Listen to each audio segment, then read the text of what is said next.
Come sit here. Camera. You want the camera on?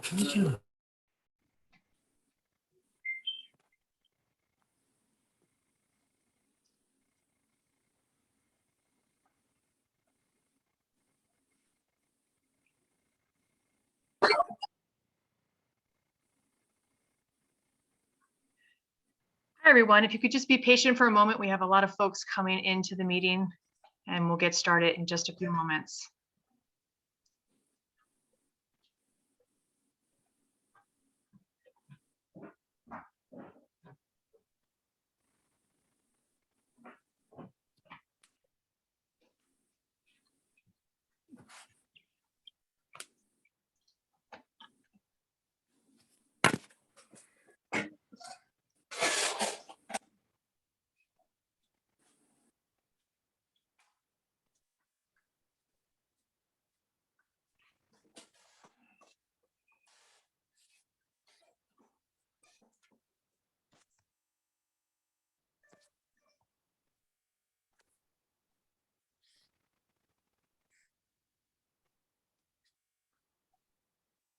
All right.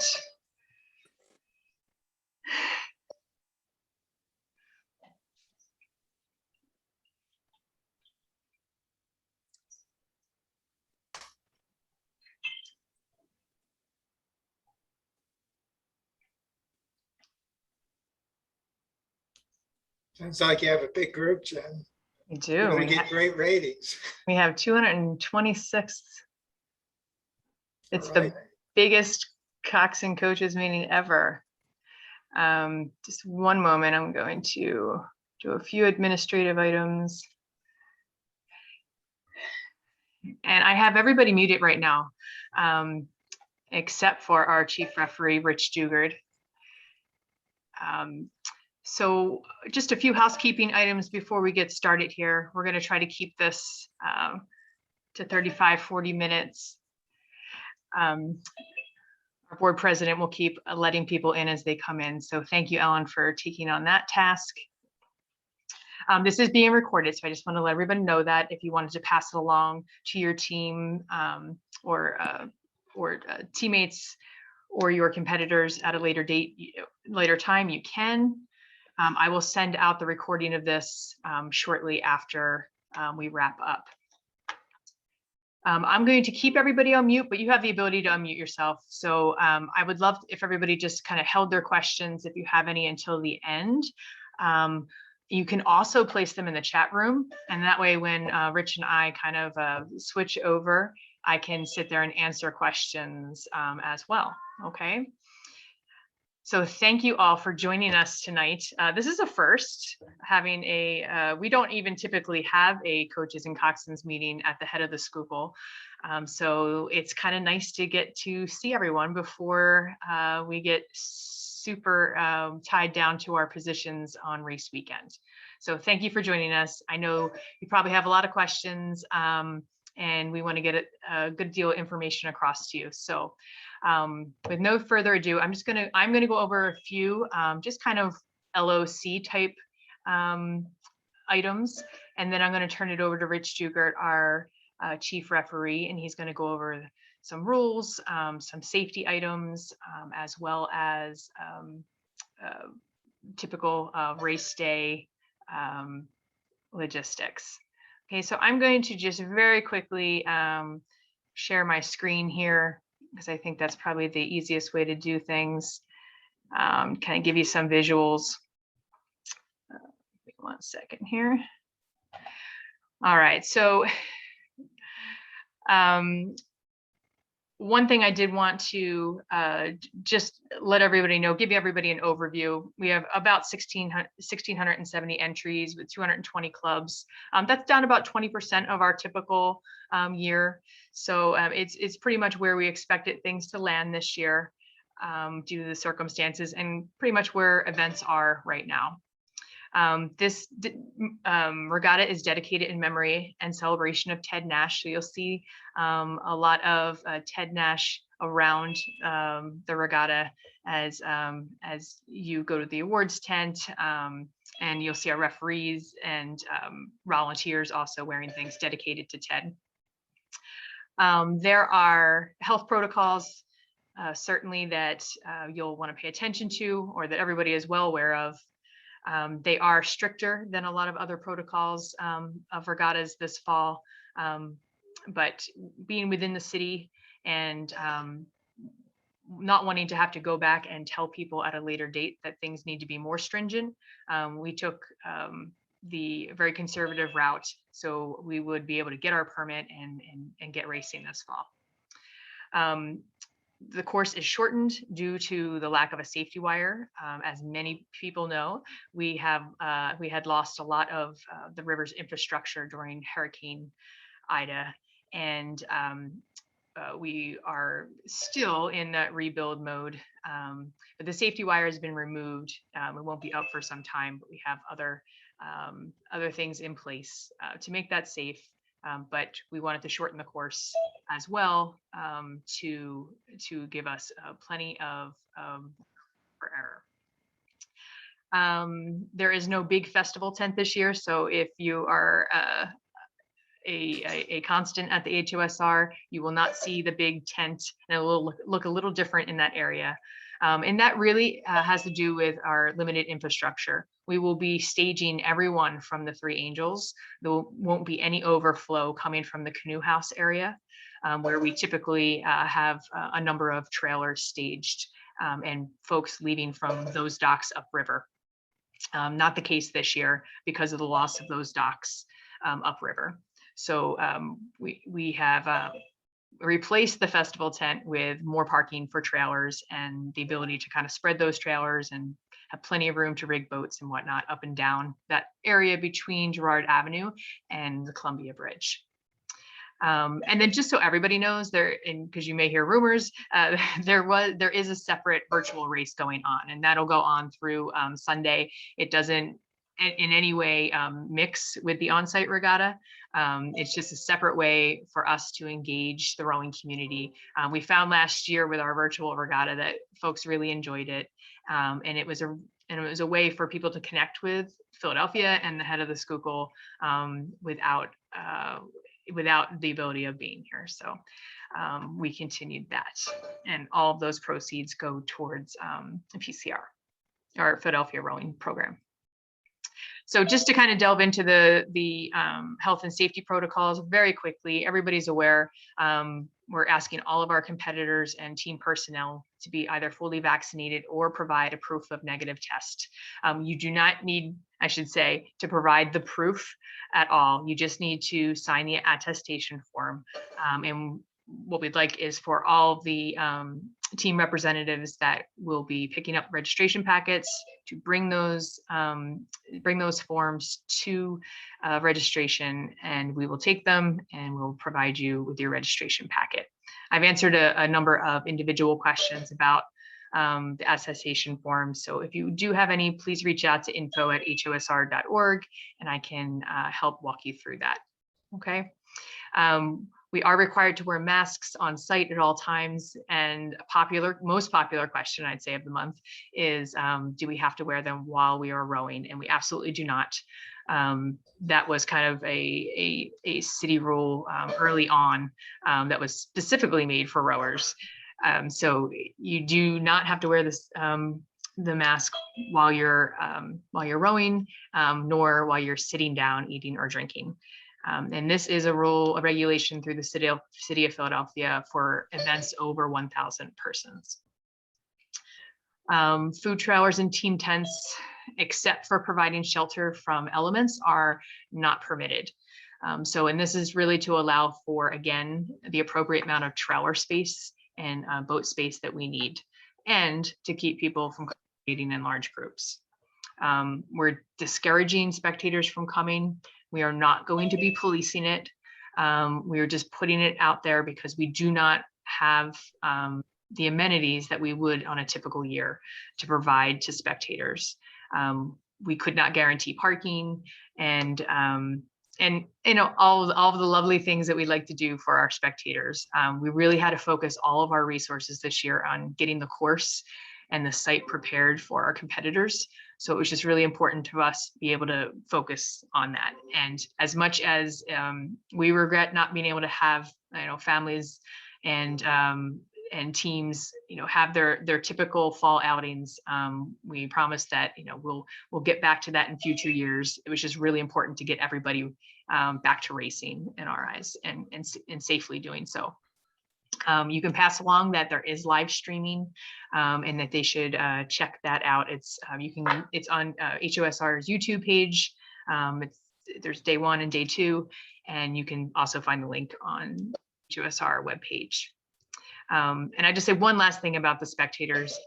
We know that there are a lot of teams that depend on parents or families getting the kids to the race course. There is a drop-off zone by the Three Angels. If there is parking available along Kelly Drive, we will absolutely accommodate those folks. Okay, so if there is not parking available, our parking staff will be able to let the spectators or the folks dropping off know where to go from there. And it'd just be up the hill where they would have to walk down. Okay. All right. So just a little overview for those that may have never been to the head of the Schuylkill before. If for a little bit of reference, down at the bottom here is Center City.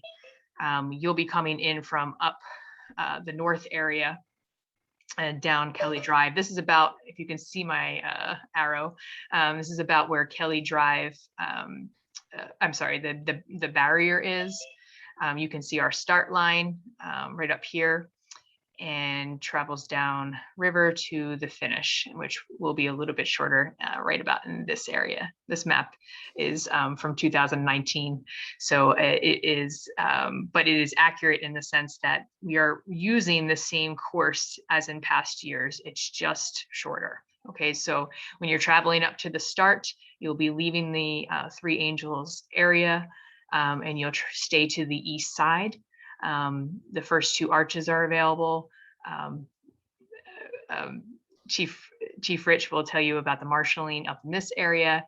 You'll turn and you'll travel back down under the 3rd arch here, which is lanes 4, 5, and 6, down through the 2nd arch of the Columbia Bridge, and the 2nd arch of the Girard Bridge. So the same arches that you've been using in the past. You'll turn around and then head back up the east, back to the Three Angels docks. For reference, this is Boathouse Row. You will see people and rowers and competitors returning back to Boathouse Row or coming out of Boathouse Row. So that's just something you need to be aware of when you're turning after the finish line and heading back up to the Three Angels area. Also to be aware, there will be crews leaving from the St. Joe's dock. Very few, but there will be crews leaving from there that are housed there, and just be aware of that as you're passing by as well. The last map that I just wanted to show you, and I'm referencing the 2019 map, so you can really see how things are different. For reference, this is where the festival tent typically is. So this is the whole Three Angels area. These are the docks to and from the docks, the ramps to and from the docks, and then we use the middle ramp as traffic entails. So the dock masters will sometimes use this as an egress, or sometimes as a ramp to get you to the dock. So they will be along the path here, directing you into those chutes and to the dock area. Places that you might want to know are the headquarters tent. This is right here, same place it always is. And that's where, if you had any race issues, you would come and report there. US Rowing will be back here in a tent. Our race announcing will project all the way up and down. So all the trailers that are parked along the areas can hear. And this is the awards tent and information tent will be located directly next to the race announcing as well. So this will all be trailers parked here. It'll be behind those trailers close to the water. And the majority of our vendors will be outside between Kelly Drive and the path this year. And in other regattas do it that way as well. So it won't look too odd to you. So they'll be out here. Important thing to note is the EMT will always be on site, and they are located adjacent to the docking area. There's also 2 EMTs on the water in the Marine Police boats as well. And then this is the drop-off zone. So I just wanted to show you those kind of 3 important things, so you're aware of where we are. Okay, so registration will take place out front of University Barge Club.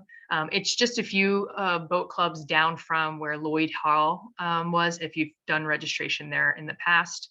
We usually do a mixture of the 2 buildings. This year is all at University Barge Club. It's number 7.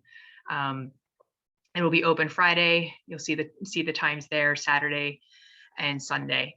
We will have at least 1 to 2 volunteers staffing that tent at all times. So if you cannot make it in those times, don't fret.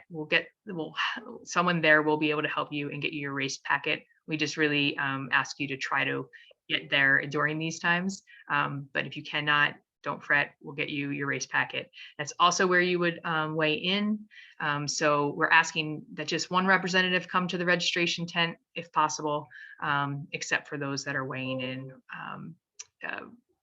You'll all come to that area, okay? Practice schedule has been a big question. Friday, you can practice from 1 to 5:30. We won't let anybody off onto the water after 5:30, and the river technically closes at 6, and it's getting pretty dark at that point in time anyway. So you are allowed to take a quick spin on the water. We will have launches out there for safety reasons. We will make sure that everyone that leaves that dock is aware of where the finish line is, and the ability that they know the traffic pattern. So you will be quizzed when you come down to the dock. And then Saturday, there's no practice after at the conclusion of racing. Different means of communications during regatta weekend. Websites we posted. We'll put all of the main updates right on our main page. We'll take most of the information that's on there off now, and we'll put our updates on there as things progress. Social media, you see our Facebook, Twitter, and Instagram handles there below. And please tag us in your posts. We'll repost as much as we can. We'll have the race announcing and the live streaming. So the race announcing will also give you some information that you need throughout the day. Any type of announcements will be made through the race announcing. And while the live stream is talking to a different audience, they're also talking to Boathouse Row. So if you are a competitor coming out of Boathouse Row, we'll try to get some information that's pertinent to you through the live streaming as well. So stay tuned, tune in while you're not on the water.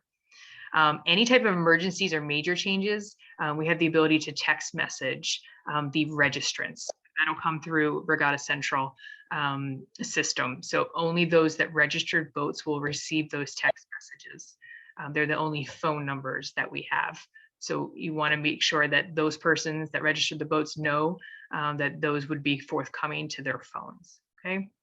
And then the information tent, if you need information, is available. There'll be 1 at the 3 Angels combined with the award tent, and then also 1 located at UBC with the registration desk. Headquarters tent, I showed you where that was. So if you have any race inquiries, you can go there as well, okay? And then the last thing I wanted to note was the code of conduct that everyone needs to be aware of. As a regatta participant, you are expected to behave in a respectful and friendly manner to all people attending the regatta. Treat all regatta attendees fairly, regardless of gender, ethnicity, race, disability, gender identity, sexual orientation, age, faith, or expression.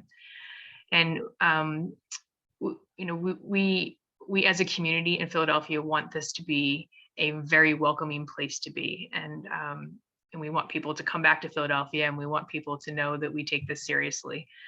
So on and off the water, we expect folks to act accordingly, and we don't expect any issues. There is a full code of conduct on our website, so expect that everybody should read it and be familiar with it, and know what their responsibilities are. And with that, I am going to turn it over to Rich to begin talking about the course and the rules, and then I will also start answering any questions you put in the chat room. All right, thank you. Good evening, everyone. Let me add my welcome to the 51st year for the head of Schuylkill. Fortunately, we couldn't be with you last year. We all know why. And this year, we were fortunate on the Schuylkill that we were able to reboot racing and get quite a number of regattas going on the Schuylkill. We got something thrown at us by Ida lately, which flooded all the boathouses. And those of you who are out of town, you don't realize that they really got hit pretty hard. Did a bang up job by having volunteers come in, and with the Schuylkill Navy, the head of the Schuylkill Volunteers, and a number of boathouses, they really did a yeoman job, which is still going on, trying to get our river back in shape. So getting to what we're doing this weekend, I want to tell you we have 40 officials out there, all dedicated to giving you a safe and fair race. We've done a lot of work. We are governed by U.S. rowing rules. We are governed by COVID-19 protocols by the city, state, and federal government. Jen mentioned the code of conduct, and we also have spent a good bit of time within the referee corps developing an operating plan to make your 2 days on the water down here as easy as possible for you to go ahead and concentrate on what you're about, which is racing and winning. And that's what we want to see you do. So I'll begin by talking about the course. I think the easiest way to do this is to talk about, first of all, the from the standpoint of what we're doing, how your race day, how your race will be going. And that is, we'll be launching, as Jen said, mostly from Three Angels.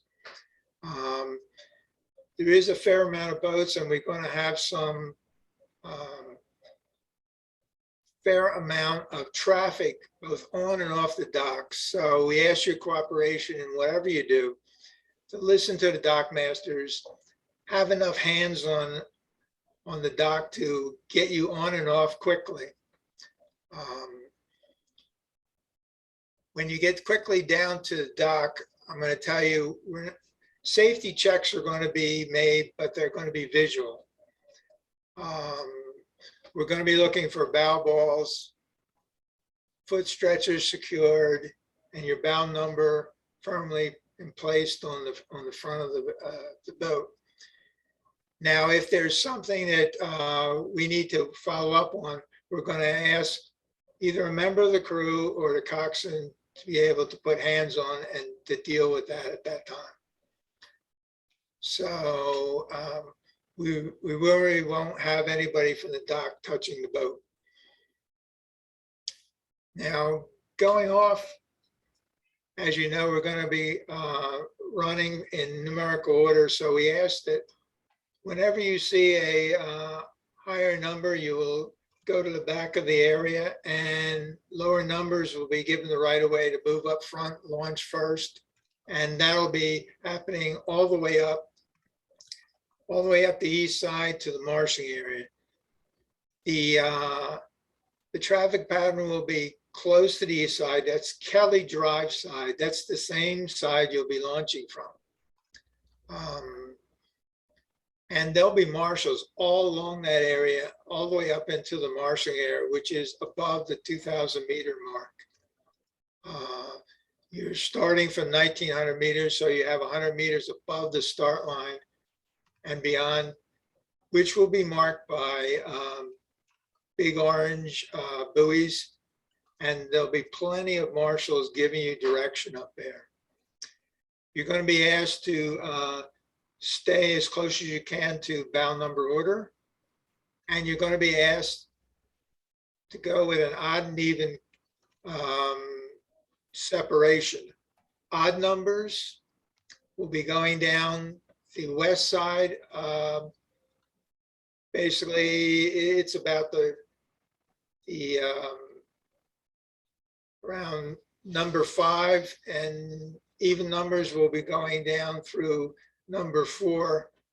There'll be a chute up there with a center line splitting lanes 4 and 5.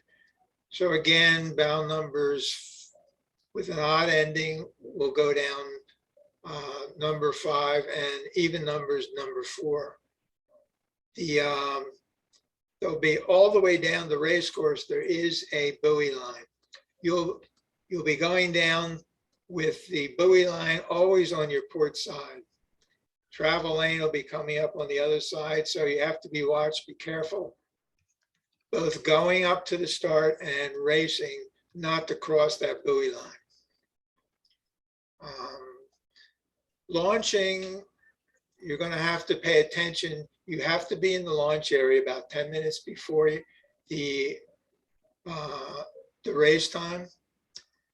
Now, I want to suggest that if you're launching from the Angels, you probably want to think about launching about 40 minutes before your race time.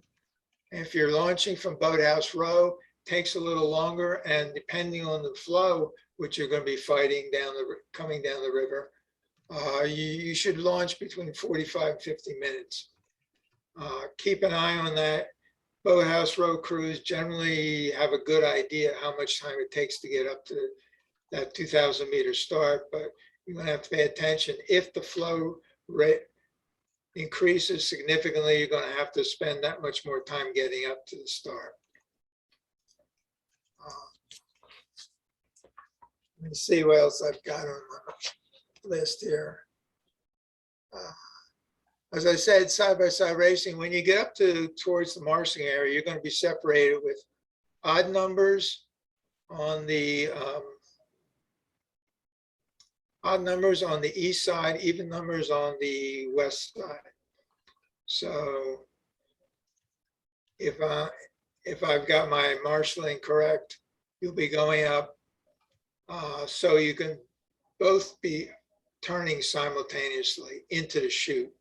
The marshals will direct you at the top of the chute and send you down, typically with a 15-second difference odd to even, and as much as 30 seconds in each lane, if it's possible to do that with the numbers we're talking about here.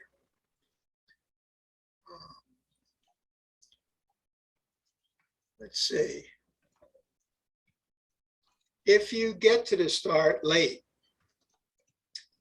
for whatever reason, maybe not something that you controlled, we're going to try to get you into your race. We may put you in the end of your event and let you race down.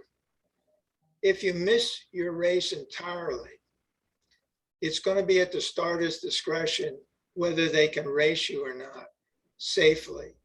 So you'll be given instructions from the marshal.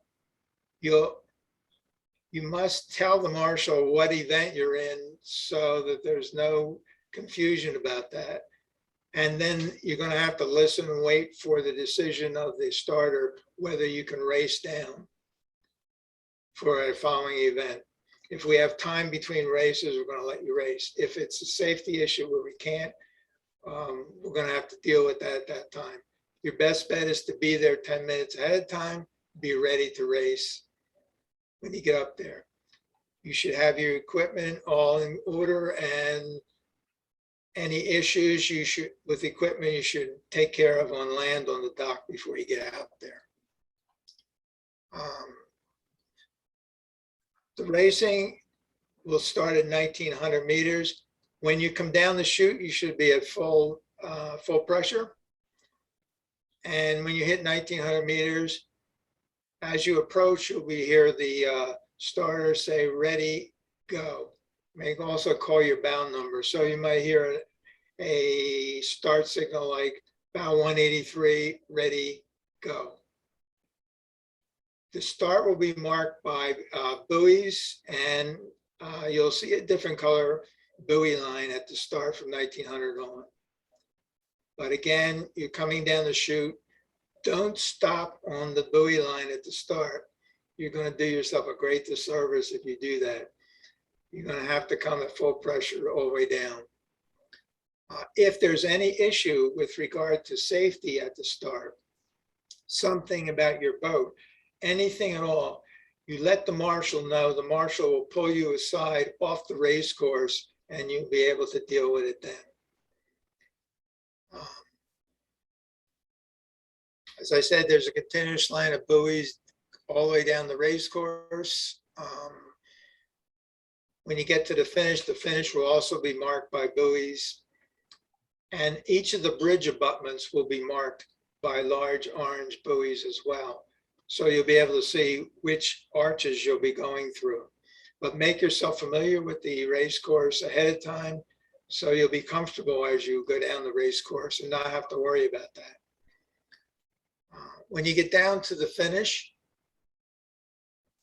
I encourage you, if Boathouse road crews already know the traffic pattern because they've been forced to deal with the aftermath of Hurricane Ida and the dredging issue down there. But if you're not from the area and you're returning to the Three Angels dock, listen to your flotilla of marshals down at that area, which will turn you to port into the east side, and you'll follow your traffic pattern back up to the recovery area at Three Angels dock. If you have any question at all about where you should be, where you're going, ask a marshal. At no point should you cross the race course for any reason, unless you have an official instructing you to do so. Okay.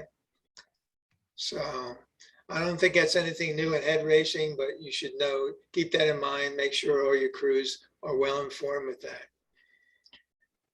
If there is an objection for whatever on the race, you have to lodge that objection on the water to one of the finish marshals. They will talk you through the issue. And if you want to lodge further protest, you will lodge that at the Regatta tent near Three Angels. You'll have to write out the objection and explain what happened, where it happened, and identify the crews that are involved. Also, you might put in what you expect to be done. Keep in mind, though, that any penalties given, we can't give you time back, take time off your race. So the penalties are generally lodged against the other crews, are the ones that have to get the penalty, the time penalties involved. I'll go over the penalties in a minute. We'll review the penalties and the objections at that time. And if we uphold your objection, we'll return your $50. Otherwise, it goes into the LOC. Now, let me go through some of the penalties for you, just to give you an idea. The marshals up and down the course are the ones that are going to be observing each of the crews along the river and any issues. They have to be the ones that identify the crews as well as the penalties. They will be reporting them into the finish so that the they'll be taking those times, they'll be added to your run time. Buoy violations, 10 seconds. Delay of the regatta, 30 seconds. Failure to yield, 30 seconds. Now, failure to the yield is typically an issue. If a boat comes within 1 boat length of your stern, you must yield. Where do you yield? You yield to the outside if it's safe, but a boat that's overtaking has the option of going either to your starboard or port side if they choose. Boats that are overtaking, however, cannot push you off the race course or endanger you in any way, especially in the area of the bridges, pylons. And if it's dangerous and you're responsible for doing that, there is a penalty for that as well. Let's see. There's traffic pattern violations if you go off the course and, for instance, you go anywhere near the upcoming traffic that's going to the start and you interfere, there's a violation there of 30 seconds. Unsportsmanlike conduct is 60 seconds. And wrong arch is 30 seconds. And there was a question, I think Cleet had asked about this early on, and that was a violation of passing on a turn. Now, here's the idea of passing on a turn. It's not an issue if it's safely done. There's very few significant turns on the Schuylkill race course as we see it right now. Shouldn't be a problem. It'll be up to the marshal to determine if it was an unsafe pass, however. So keep that in mind. If there's plenty of room and you can do it safely, you're welcome to do it.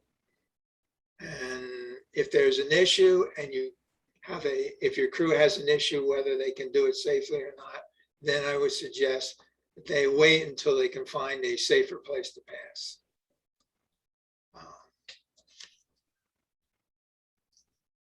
You should make sure you know the race course. Jen went over the map, but make sure your crews are comfortable with that. And at any time throughout the day, if any of your crew has a question or an issue, they can approach any of the referees which are there to make your race both safe and fair, and they want your crews to know what's going on. So if there's any question at all, let them know.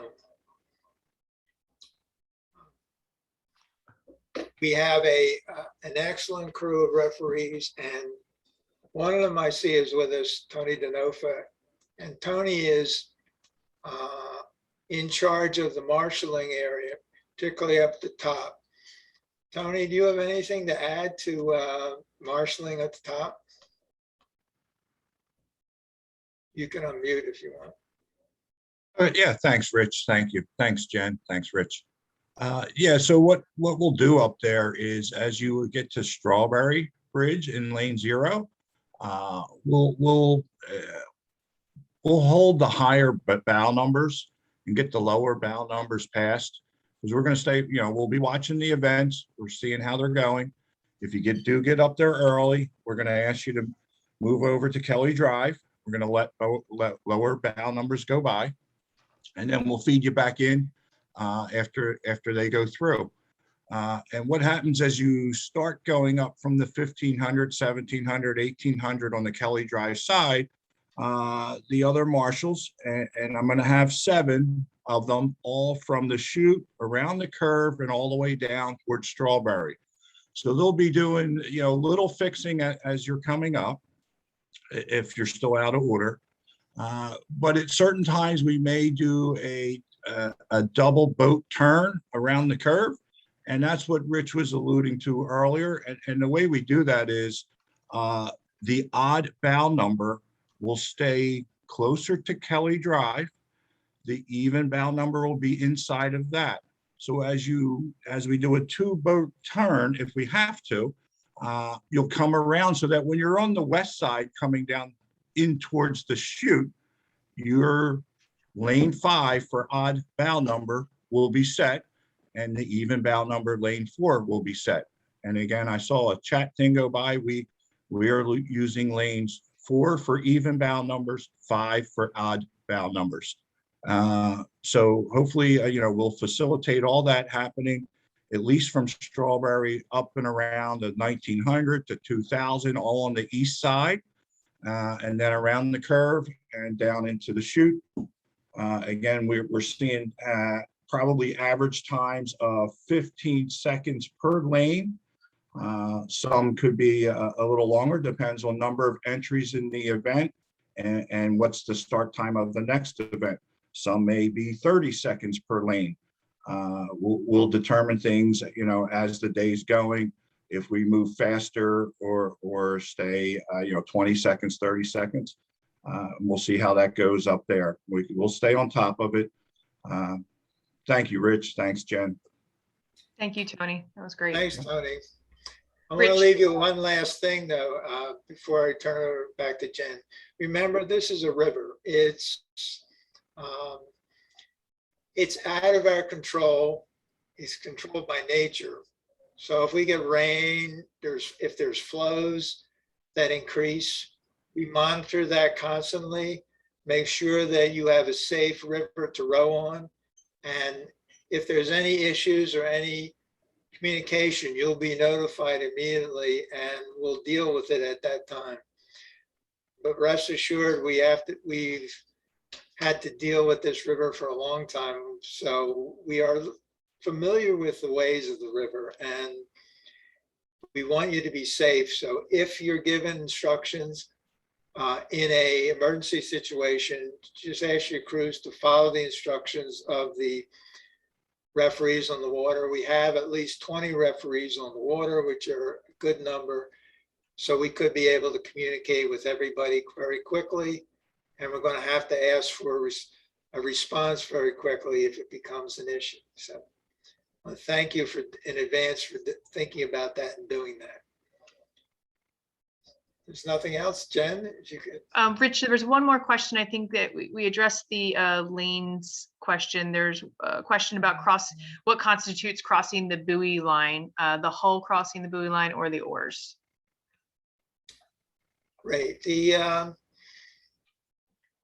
crossing a buoy line is generally the hull, but the bow or the oars could be an issue if in fact there's interference. So if oars go across that buoy line, for instance, by someone racing and there's crews coming up, you could be penalized for interference.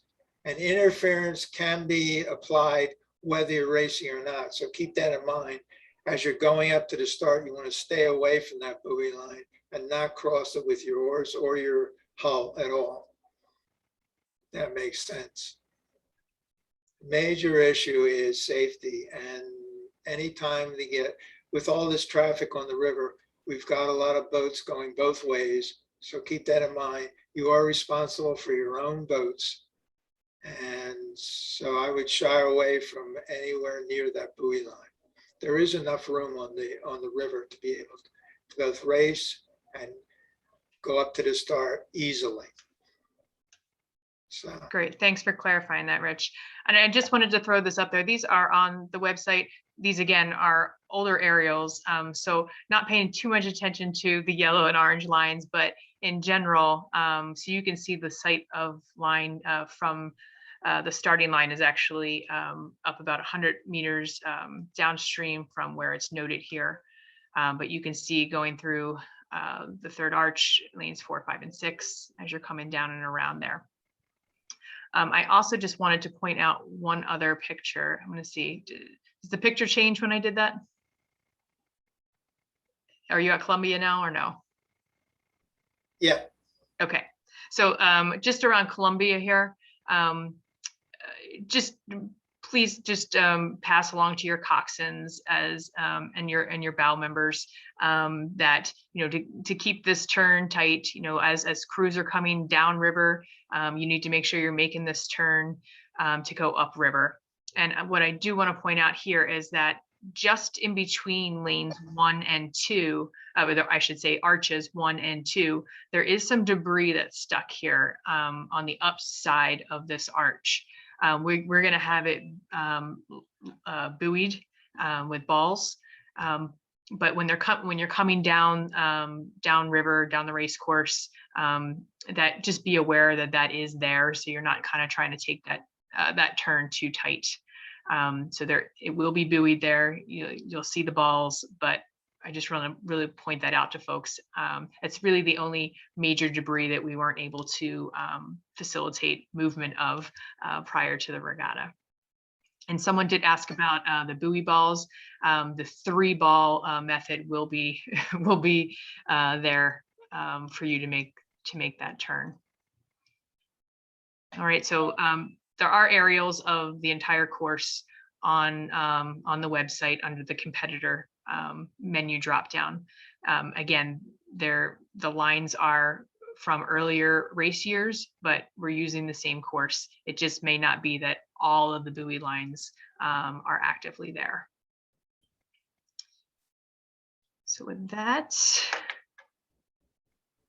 does anybody have any additional questions before we wrap? I just did want to say one more thing about the dock.